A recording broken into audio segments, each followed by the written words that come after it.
Hi everyone, it's Mrs. Hanson here to do Wednesday's phonics lesson. It is lesson 147, page 293 to 294. So let's go ahead and get started. At the top, please put your name. And then this yellow box, remember adjectives is a word that describes a noun. It answers what kind or how many. And an adverb is a word that describes a verb. It tells how the action is done.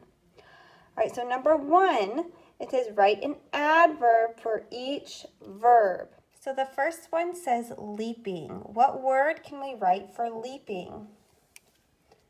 We could say quickly leaping, right? Rapidly leaping. All right, giggled. How do you giggle?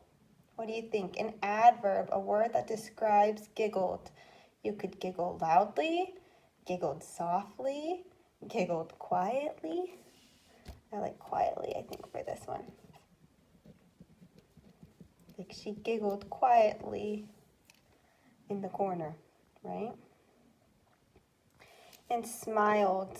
How can we describe smiled? What do you think? You could say smiled gladly or smiled proudly. Like you did something that you are proud of. I proudly smiled that I got an A on the test.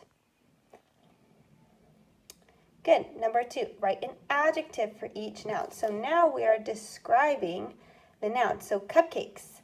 What kind of cupcakes? You could say chocolate cupcakes, vanilla cupcakes, big cupcakes, right? Little cupcakes. I'm going to say vanilla cupcakes because I love vanilla cupcakes. Blank friend. So describe a friend. You could say best friend. You could say closest friend, right? You could say a great friend. All of those words would describe a friend. And then crayon. What color do you want the crayon to be?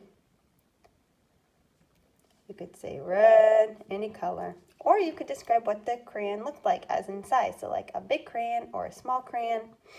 Anything to describe the crayon. All right, number 3, read each word, write an adjective to describe the noun, write an adverb to describe the verb. So now we need to figure out if the word they give us is a noun or a verb, and then we need to write an adjective or an adverb. So kittens, is that a verb? Does that show action? Or is that a noun, a person, place, or thing? That is a noun, so now we write an adjective to describe the noun. So what kind of kittens? You could say furry kittens. You could say small kittens. I'm going to put furry kittens.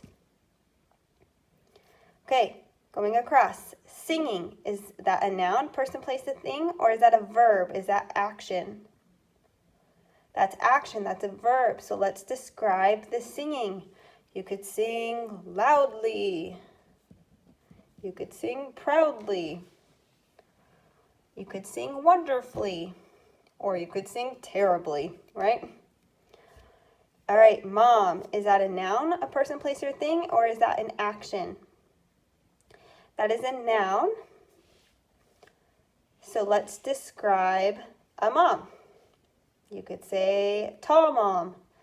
You could say my favorite mom. I'm going to say that the mom is tall. A wonderful mom. Any word that describes mom. And worked.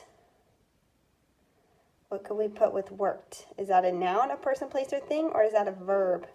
Does it show action? Yep. So write an adverb to describe worked. How did they work? They worked hard. I'm going to put hard.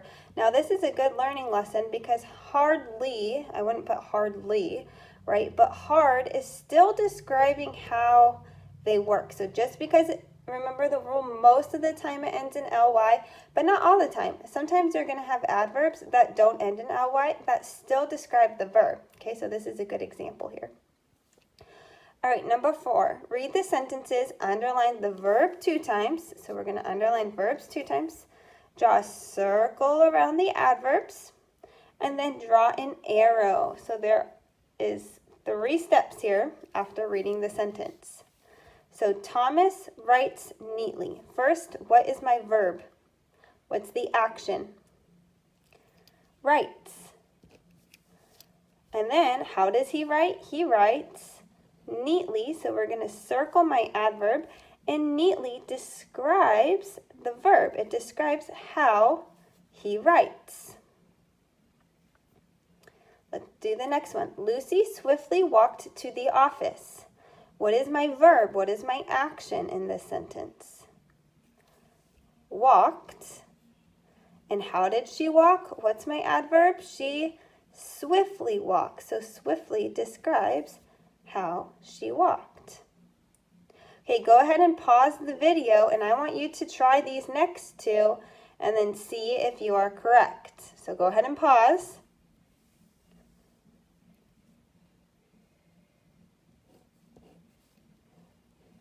In this one, practiced is my verb, diligently is my adverb, so I drew my arrow. And in this one, smiled is my verb, kindly is my adverb, and so I drew my arrow. Hopefully you guys got those correct. Give yourself a pat on the back. Good job, good job. All right, dictation. You're going to write the whole sentence. They're both going to be sentences, okay? The first sentence, I saw a mule on the trail. I saw a mule on the trail. I saw a mule on the trail. Well, make sure your sentence starts with the capital letter. I saw a mule on the trail. And make sure you have a period. It is a declarative sentence. All right, the last sentence here. We hiked a mile. We hiked a mile. We hiked a mile. Make sure you have a capital letter. We hiked a mile. And make sure you have a period. This is also a declarative sentence. Okay, go ahead and flip your paper over and look at the yellow box. It says verbs tell us about something that has happened in the past. It's called past tense. So if you have a verb that has ed attached to it, that would be a past tense verb. So I walked to school. Yesterday, I walked to school. So see how the ed is attached to the verb? That makes it past tense. So you did it in the past. So on number 1, it says add ed to the verbs to make them past tense. So all you are doing is putting wink plus ed is winked. And that's your past tense verb. So you're going to do that for those. Okay. This part, you're doing the same thing, but you need to remember to your double consonant rule here, okay? So remember to add the final double consonant when the vowel is short, all right? So pat plus ed, pat, that's a short a, so that tells us that this T needs to be doubled. So it should be P-A-T-T-E-D to make patted, okay? And then this one, still add ed to make the verbs past tense, but remember to drop the final e before adding ed. So bake plus ed is baked. You drop the e in bake and then add your ed. Okay, so when that last e is silent, or when that last e is silent, you're going to drop it and add your ed. Okay.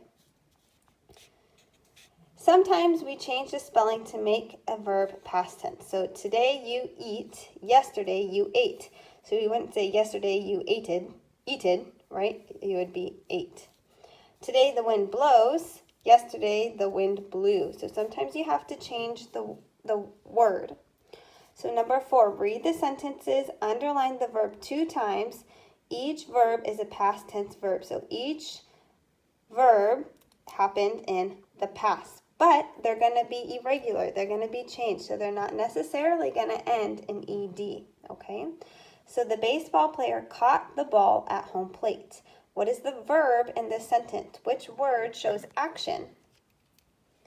Caught. So we are going to underline caught 2 times. All right, you guys, I hope you have a wonderful rest of your Wednesday, and I will talk to you soon. Goodbye.